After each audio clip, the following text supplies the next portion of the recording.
So I guess I'm curious because looking at your background, it looks like everything you did was very like calculated, right? Like I'm gonna do this, did it. I'm gonna do this, did it. At the same time, I don't want to say reckless, but like you're very confident in just like jumping in. And I'm guessing that you had the confidence to jump in, including probably this, because you're like, hey, if I was able to do, Ranger school, I should be able to do freaking figure out some ads and call some business owners, Is that fair to say? It is fair to say, sometimes, my confidence can get me not in trouble, but it can come off the wrong way, like especially in corporate America. I like results. When I'm confident about something, I'm pretty hard-headed. But yeah, everything that I've done in my life, whether it was, the Ranger Regiment, whether it was becoming a police officer, being in the Ranger Regiment was tough. And when I went through the police academy, like I was not expecting it to be so difficult for 6 months. It was a lot of stress on the family and stuff like that, but I made it through that. I worked through the Boston Marathon bombings. Like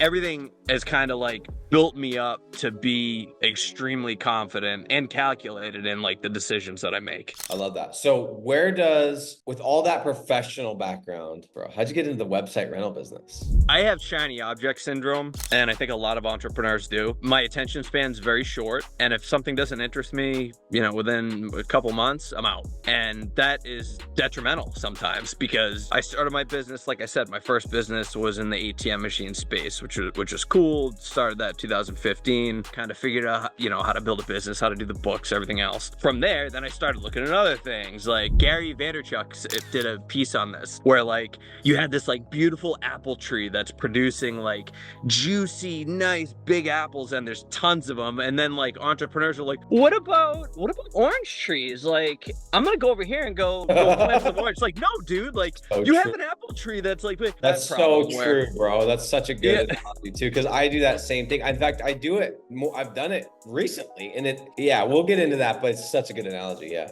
So there's that. So I was like, the ATM thing, I'm like, ooh, like, it's a part-time venture. I treat it as a part-time business. I get part-time results, and I'm fine with that for right now. So then I'm like, oh, what about affiliate marketing? And I got in the Jeff Lerner circle. Love Jeff Lerner.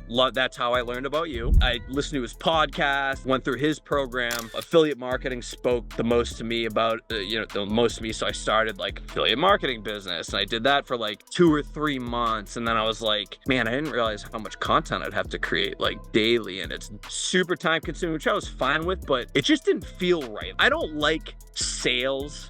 Shocking. I don't like sales because I always feel like I'm doing something sleazy. Even when I know my product is good, even though when I know my product is working, even though when I know I'm delivering value, ATM machines, I always feel like a dirtbag going into it. And I don't know why. And that's just something I have to get over. But affiliate marketing was the same thing. Like it just felt fake. I was like on, making things and promoting products. And I was like, kind of not really my deal. But going through the, Jeff Lerner's course, I learned he had a podcast, and I liked what the dude stands for. I know him personally. Like we live very close to each other in the US. Yeah, you guys live in the same area. So on one of his podcasts was like, oh, Nick Wood, king of digital real estate. And I was like, digital real estate, those 2 words sound pretty cool. So I listened to it, and that was this is probably like maybe 6 months ago. I was like, man, that's really interesting. So I started, looking into it, got on the free side of things on the Facebook group.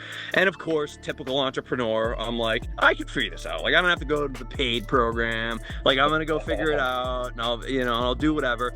Sure as shit, it's like 4 months into it, whatever the case may be, I'm making all these mistakes. I'm like, dude, I need to just do what all the people who are successful, what they all say is find somebody that's it. You've said it yourself. Find somebody that does this shit for a daily basis and has succeeded and has spent the money and has spent it, and go invest the money in that. And here I am. That's why so I'm on the paid side of things. For people that don't know, it's awesome. I've learned already that I was doing a bunch of stuff wrong. I learned that I was doing a bunch of stuff right, which is good, but that's where the whole confidence problem comes into play. I'm like, I wish I would have done it 6 months ago and gotten to the program, and I'd be a little bit ahead of schedule, but whatever.